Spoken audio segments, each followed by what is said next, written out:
সুপ্রিয় দর্শক শ্রোতা আসসালামু আলাইকুম রহমতুল্লাহি ওয়া বারাকাতুহু। দেশে বিদেশে যারা যেখান থেকে দেখছেন আপনাদেরকে স্বাগত জানাই। আজকে আমাদের বিশেষ আয়োজন তাজকিরাতুল আউলিয়া। আজকের প্রতিপাদ্য বিষয় হচ্ছে ইমাম আহলে সুন্নাত গাজীউদ্দীন মিল্লাত ইমাম আজিজুল হক শের বাংলা রহমতুল্লাহ আলাইহির ৫৬তম ওফাত বার্ষিকী তথা উরসে পাক উপলক্ষে বিশেষ আলোচনা। দেখেন ইমাম গাজী শের বাংলা রহমতুল্লাহ আলাইহ আজকে গোটা সুন্নি জাহানের কাছে একটি পরিচিত নাম।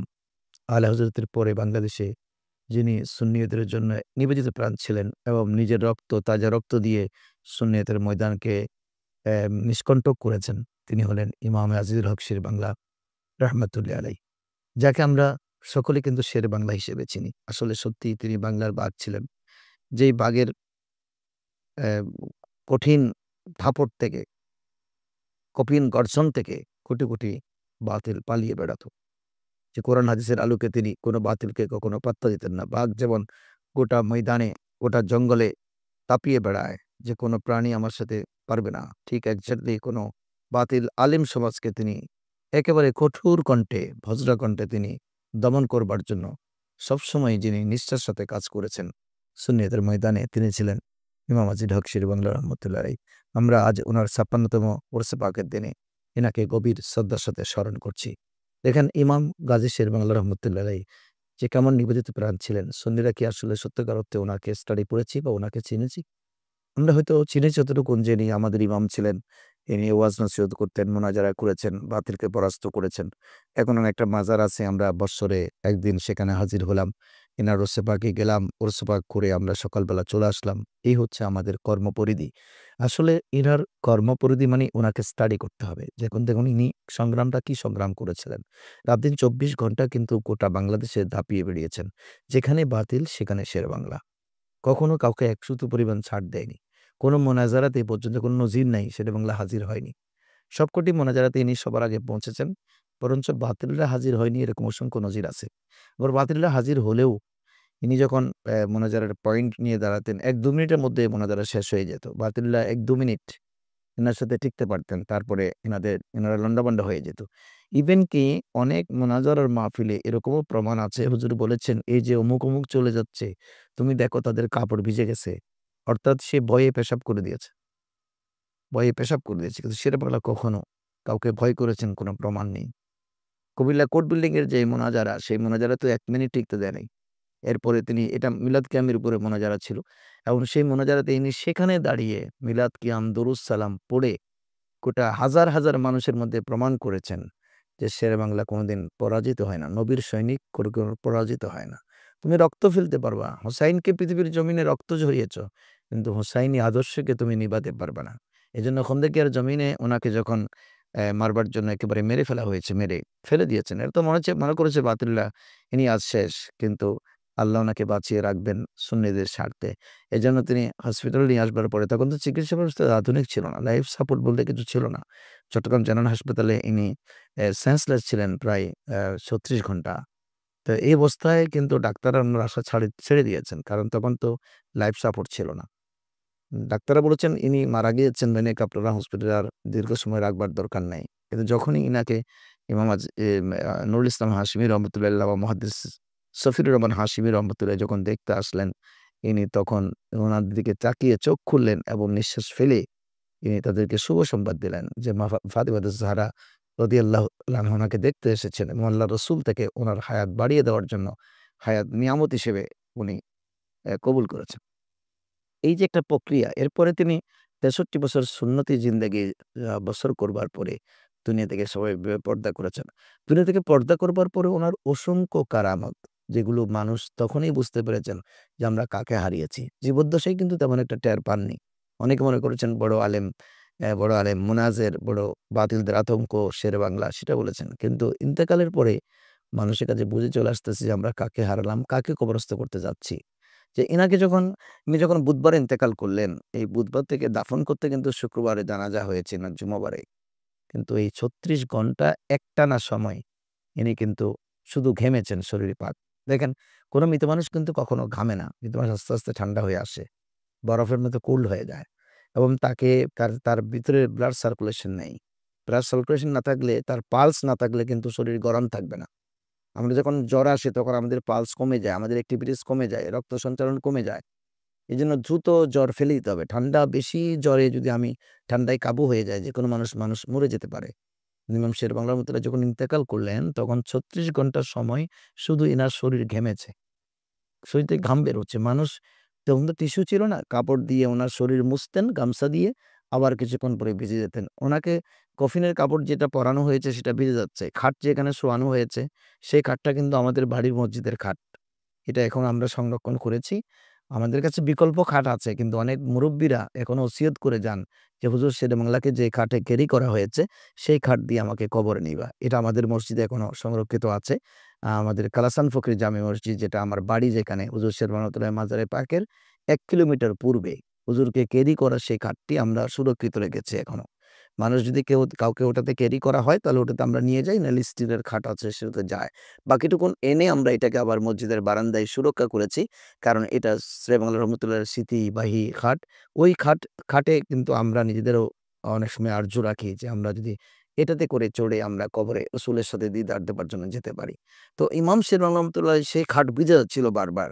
৩৬ ঘন্টা পরেও কিন্তু শরীরে শরীর থেকে কোন রকমের পচনের আলামত দেখা যায়নি। অর্থাৎ বিশ্ববাসীকে জানান দিয়েছেন, নবীর আশিক কখনো পচে না। নবী যেভাবে নূর, সেই নূরই সাদকা কিন্তু একজন আশিকের শরীরেও আছে। এজন্য ৩৬ ঘন্টা অবিকলনীয় জিন্দা। এনার ডান চোখটা ওপেন ছিল। অনেকবার সেই চোখটা এনাকে এই যে বুজে দেওয়ার জন্য চেষ্টা করেছেন, অনেকে চোখ মিটিয়ে দেওয়ার চেষ্টা করেছেন। বাম চোখ কিছুটা বুজা অবস্থায় ছিল, কিন্তু ডান চোখটা মুছে নাই। ডান চোখটা ওপেন ছিল। অর্থাৎ কে যাচ্ছে কে না যাচ্ছে। আর মানুষ মৃত্যুবরণ করলে চোখ ঘোলাটে হয়ে যায়। কিন্তু ইনার চোখের পাওয়ার মনে হচ্ছে বেড়ে যাচ্ছে। কাছের মানুষ যারা দেখেছেন, অসংখ্য মানুষ থেকে আমি আমার ব্যক্তিগত জীবনে সাক্ষাৎকার নিয়েছি। আমি তাদের কাছে সে গল্প শুনেছি। বিশেষ করে আমার বাড়ির পাশে যিনি আলহাজ কালামিয়া সওদাগর, ইনি হুজুরের ব্যক্তিগত সম্পর্ক ছিল হুজুরের সাথে। বললেন যে, চোখের পাওয়ার আমাদের কাছে মনে হচ্ছে আরো বেড়ে যাচ্ছে। এরপরে যখন ওনাকে দেখেন, ওনাকে শুক্রবারে যখন জানাজা হবে, জুমাবারে সেই জানাজা, তখন কিন্তু বর্ষাকাল ছিল। বর্ষাকাল ছিল। উনি ১২ই রজব শরীফ, বিশেষ করে ১২ই রজব ১৩৮৯ হিজরিতে উনি ইন্তেকাল করেছেন। ১৯৬৯ সনে ৬৯ সনে। সেই সময় বর্ষাকাল ছিল। কিন্তু বর্ষাকাল থাকবার কারণে প্রচুর বৃষ্টি হচ্ছে। আমরা তো মনে করেছি, মানুষ মনে করেছেন বেশি লোকজন আসবে না। পঙ্গপালের মতো মানুষ ছুটে এসেছে। সেই সময়ে এনার জানাজায় কিন্তু লক্ষাধিক মানুষ হয়েছে। হাটহাজারী কলেজ মাঠে ইমাম আহলে সুন্নাত আল্লামা নুরুল ইসলাম হাশিমি রহমতুল্লাহ আলাইহ উনার জানাজা পড়িয়েছেন। তো জানাজা পড়াবার পরে ওখানে কিন্তু রাসূল করিম সাল্লাল্লাহু আলাইহি ওয়াসাল্লামকে দাঁড়িয়ে সবাই কিন্তু মিলাদ কিয়াম পড়েছেন। এখানে একটি জ্বলন্ত কারামত দেখা গিয়েছে হুজুরের। সেটি হলো যে, সবাই যখন মিলাদ কিয়াম পড়ছিলেন, দাঁড়িয়ে রাসূলকে সালাম দিচ্ছিলেন, তখন ইমাম শেরে বাংলা রহমতুল্লাহ আলাইহির হোঁট মোবারক নড়াচড়া করছিল। অর্থাৎ ইনিও মনে হচ্ছে রাসূলকে সালাম দিচ্ছে। কারণ এই সালামের জন্য কিন্তু ইনি সংগ্রাম করেছেন। যারা দেওবন্দি, নাজদি, এনারা কিন্তু রসুলকে সালাম দেওয়ার বিপক্ষে মানুষ ছিল। ইনি সবসময় মিলাদ কিয়ামের জন্য যুদ্ধ করেছেন। ইভেন কি, ইনি এনার কবর যখন খনন করা হবে, তখন ওসিয়ত করেছিলেন যে, "আমি যখন কবরে যাব, তখন আমার কবরকে তোমরা এতটুকুন গভীর করবা যেন আমি কবরের ভিতরে দাঁড়াতে পারি।" তো বুরিদাররা জিজ্ঞেস করলেন, "হুজুর, কবরকে এতটুকুন গভীর করবার তো কোনো নিয়ম নেই। পুরুষের জন্য কবর হচ্ছে এক কোমর, মহিলার জন্য কবর হচ্ছে এক সিনা। কিন্তু আপনাকে আমরা মাথা পর্যন্ত আপনি যেন দাঁড়াতে পারেন, সেই ব্যবস্থা করব। এটা কেন?" বললেন, "তোরা কি আমাকে অতটুকুন বেয়াদব পেয়েছিস যে, আমি রসুল আমার মাজারে পাকে আসবেন, আমার কবরে আসবেন, আমি দাঁড়াবো না? অর্থাৎ আমি শেরে রহমাতুল্লাহি, আমার আকা আসলে আমি দাঁড়িয়ে হুজুরকে সালাম দেব। ইয়া নবী সালামু আলাইকা বলব।" শেরে রহমাতুল্লাহির সবচেয়ে প্রিয় দরুদ শরীফ ছিলেন, ইয়া নবী সালামু আলাইকা, ইয়া রাসূল সালামু আলাইকা, ইয়া হাবিব সালামু আলাইকা, সালাওয়াতুল্লাহ আলাইকা। এটা নিয়ে অনেকে অনেক বাতিল কিন্তু ব্যঙ্গ করবে। আর যারা ব্যঙ্গ করবে ওরা দুশমনে রসুল। কিন্তু ইমাম শেরেবাংলা এই দরুদের জন্য আজীবন যুদ্ধ করেছেন। সুতরাং উনি বলেছেন, "আমাকে এত গভীরে দাফন করবা যেন আমি আমার আকা আসলে দাঁড়াতে পারি এবং সেখানে গিয়ে আমি রসুলকে সালাম দিতে পারি।" আর শেরেবাংলা রহমাতুল্লাহির জবান ছিল একটা সাইফুল্লাহ। এটা ধারালো একটা তরবারি। যখন যার সম্পর্কে যা কথা বলতেন। সাইফে বুররা বেগমা। উনি বলেছেন যে, "আমার জবানকে তোমরা সবসময়", দেওয়ান আজিজে বলেছেন, "এটা ধারালো তরবারি মনে করবা।" শেরেবাংলা কিন্তু এই কোনো অহেতুক কথা জীবনে বলেননি। যখন যাকে যেটা বলেছেন। একজন দেওবন্দি আলেম সম্পর্কে উনি বলেছেন, "এই লোকটা মারা যাওয়ার পরে তাকে পিঁপড়া খেয়ে ফেলবে।" আমি নাম বলছি না। আমাদের হাটহাজারী ফফার থেকে আশেপাশে ৩-৪ কিলোমিটারের মধ্যে উনার কবর আছে। আর বলছে, "তুই মারা যাবার পরে তোর কবরে মানুষ পেশাব করবে।" তা আমি এই দুটো কথা কিন্তু অ্যা একটা তো আমি দেখি নাই হুজুরের যেদিন যে বছর ইন্তেকাল করেছেন তার পরের বছর আমার জন্ম। অর্থাৎ উনি ৬৮ সনের শেষের দিকে, আমি ৭০ উনি ৬৯ সনের শেষের দিকে, আমি ৭০ এর ১ম দিকে পৃথিবীতে জন্মগ্রহণ করেছি। কিছুদিনের জন্য হুজুরের সাথে আমার হয়তো দেখা সাক্ষাৎ হয়নি। আমার বাবারা আমাকে নইলে কোলে করে হলেও নিয়ে যেতেন হুজুরের কাছে। আমার বাবা কিন্তু হুজুরের খুব ভক্ত ছিলেন। কিন্তু এখানে একটি বক্তব্য আমি যেটা বলছিলাম যে উনি বলেছেন এই মৌলানা মৃত্যুর পরে তাকে ফিফডা খাবে। তো লোকজন বললেন, "মানুষকে কেন পিঁপড়া খাবে? ঘরের মধ্যে কি এত পিঁপড়া আসবে?" তো অনেকে কৌতূহলী দেখতে গেছেন যে হুজুর যে বলেছেন যে উনার পিঁপড়া খাবে, তখন দেখলেন যে উনাকে যে জায়গায় রাখা হয়েছে নিচের দিক থেকে পিঁপড়া আইসা উনার পিঠের মাংস সুদ্ধা খেয়ে মাটিতে নিয়ে যাচ্ছে তারা টেনে, টেনে ক্ষত করে ফেলেছে। তাকে নিয়ে তারা বিধিবস্ত তাড়াতাড়ি কবরস্থ করবার জন্য তারা ব্যস্ত হয়ে গেছে। কারণ হুজুরের মাংস তো খেয়ে ফেলবি। কয়, "তুই এত বড় দুশমন রাসূল তোকে পিঁপড়া খাওয়ায়।" আর বলেছেন, "তুই মারা যাওয়ার পরে তোর কবরে মানুষ পেশাব করবে।" এটা দেখবার জন্য আমি নিজে একবার গিয়েছিলাম। উনার কবরস্থান যেখানে তাকে দাফন করা হয়েছে সেখানে গিয়েছি। দেখলাম যে তার পাশে একটা কাঁচা বাজার, সবজির বাজার।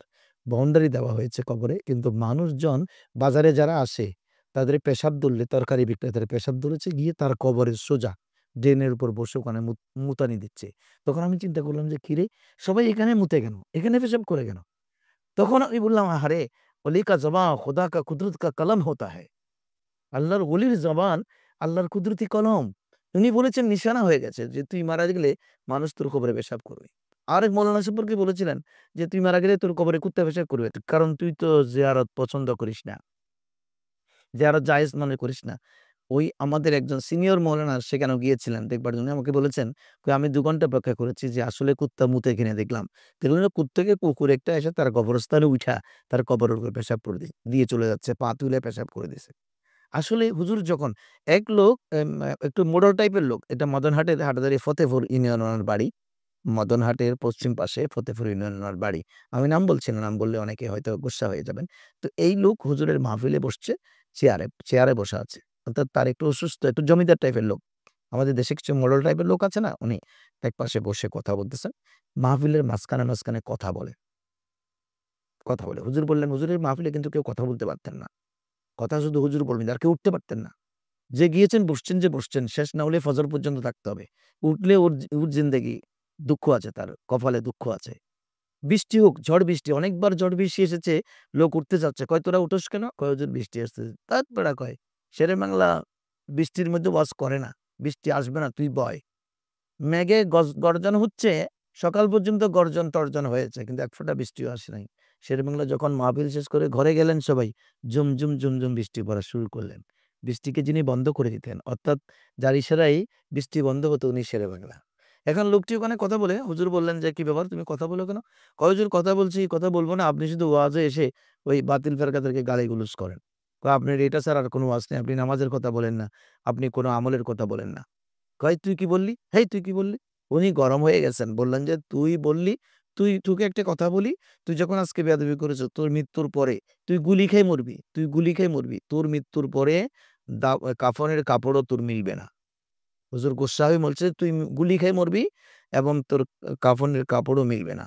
একথা বলবার পরে দেখা গেল যে মুক্তিযুদ্ধের সময় পাকিস্তানিরা তাকে এমনভাবে গুলি করেছে যে এক গুলিতে তার মৃত্যু। ইভেন কি তখন এত কঠিন অবস্থা হয়েছে যে ওই কঠিন অবস্থার মধ্যে তাকে দাফন করবার জন্য কোনো কাপড় মিলে নাই। আমরা খবর নিয়ে জেনেছি তাকে কলাপাতা দিয়ে পেঁচিয়ে তাকে দাফন করা হয়েছে। আসলে শেরে রহমতুল্লাহি ওনার জবানটা সাইফে পুরা ছিলেন। ধারালো তরবারি। যখন যা বলতেন তা হয়ে যেত।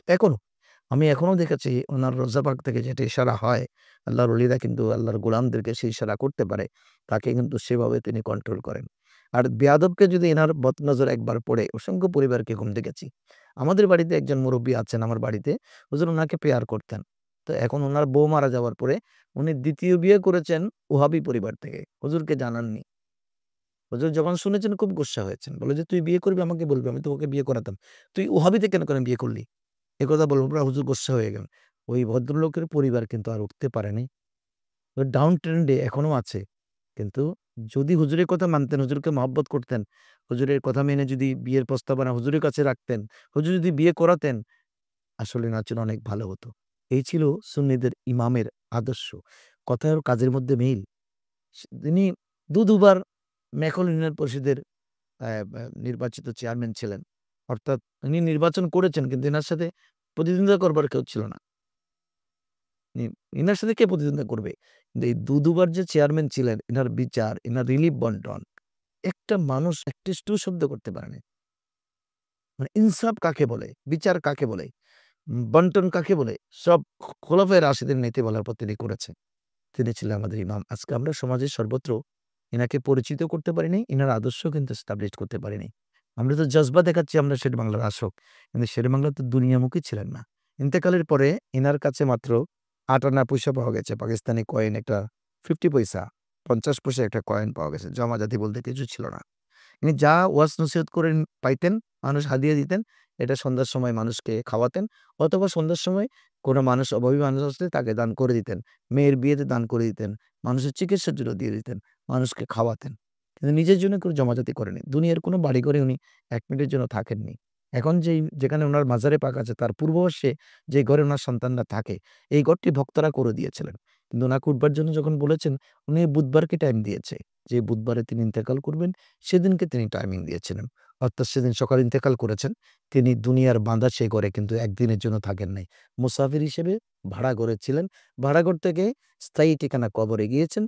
এখান থেকে তিনি জান্নাতে চলে যাবেন। এই হচ্ছে একজন অলিদের ডেফিনিশন, অলিদের জীবন। কই ১ গন্ডা, ১ কড়া জায়গা, একটা বাড়ি, একটি ঠিকানা, একটা ব্যাংক ব্যালেন্স শেরেবাংলার নামে ছিল না। ইনি এরকম আশিক রসুল ছিলেন। বেমেসাল আশিক রসুল। পৃথিবীর জমিনে কাউকে পরোয়া করতেন না। নীতি আদর্শের ব্যাপারে, সুন্নিয়তের ব্যাপারে। সত্যিই তিনি বাক ছিলেন। এই সুন্নিয়তের বাককে যদি আমরা অনুসরণ করতে পারি, সুন্নিয়ত আবার চাঙ্গা হবে। আমরা ওই যে ভেদাভেদ ভুলে যাব। আমাদের গ্রুপিং, আত্মকেন্দ্রিকতা, আমি বড় ও ছোট। এই বিষয়গুলো আমাদের কাছ থেকে দূর হয়ে যাবে। পদ-পদবীর চিন্তা দূর হয়ে যাবে। সবাই ইসলামের খাদেম থাকবেন। ওই হুজুর তো দাদা হুজুর কেবলা সৈয়দ আহমেদ শাহ শ্রীকুটি যখন এসেছেন, উনার কাছে হুজুর মানুষদেরকে বায়াত হবার জন্য পাঠাতেন। উনিই তো পীর ছিলেন। উনি আব্দুল হামিদ বাগদাদী রহমতুল্লাহির খলিফা ছিলেন। তাহলে উনি নিজে পীর। আমরা তো পীর মুরিদ কালেকশন করবার জন্য লোক লাগিয়ে দিই। আর উনি উনার কাছে মুরিদ হতে গেলে উনি বলতেন, "আমি নয় পেশওয়ারি সাহেবের কাছে চলে যাও।" পীর হচ্ছেন উনি। কি জন্য? আমি তো ময়দান সাফ করতেছি। সারাদিন তো আমি ময়দানে আছি, যুদ্ধে আছি। আমি তোমাকে বায়াত করিয়ে সুরক্ষা করতে পারব না। পেশওয়ারি সাহেবের কাছে যাও, তোমার ঈমান, আমল সবকিছু দুরস্ত হয়ে যাবে। দেখেন হিংসা বিদ্বেষ বলতে কোনো শব্দ নেই। উনার সাথে বন্ধুত্ব ছিল মুফতি আহমদ ইয়ার খান এমির সাথে। উনার সাথে বন্ধু ছিল আল্লামা নঈমুদ্দিন মোরাদাবাদীর সাথে। উনার সাথে বন্ধু ছিল মুফতি আজম হযরত আমজাদ আলী শাহ রহমাতুল্লাহির সাথে। উচ্চ পায়ের আলেমগুলোকে তিনি চট্টগ্রামে নিয়ে এসেছিলেন। বড়, বড় আলেমদেরকে তিনি এনে এখানে সুন্নি সম্মেলন করেছেন। অর্থাৎ সুন্নি আলেমদের মধ্যে রাবেতা কায়েম করেছেন। আল্লাহ তাবারাক ওয়া তাআলা এই সাফারাতুল মুরসে পাকের দিনে আমরা সুন্নি মুসলমান যেন এনার আদর্শে নিজেকে উদ্বুদ্ধ করতে পারি এবং এনার আদর্শে মানুষকে ডেকে আনতে পারি। পাশাপাশি সুন্নিদের জজবা সঙ্গে নিয়ে ঈমান আমল দুরুস্ত রাখতে পারি। আল্লাহ আমাদেরকে সে তৌফিক দিক। শেরে বাংলা রহমতুল্লাহির ফয়ুজাত আল্লাহ আমাদেরকে নসিব করুন। আসসালামু আলাইকুম ওয়া রাহমাতুল্লাহি ওয়া বারাকাতুহু।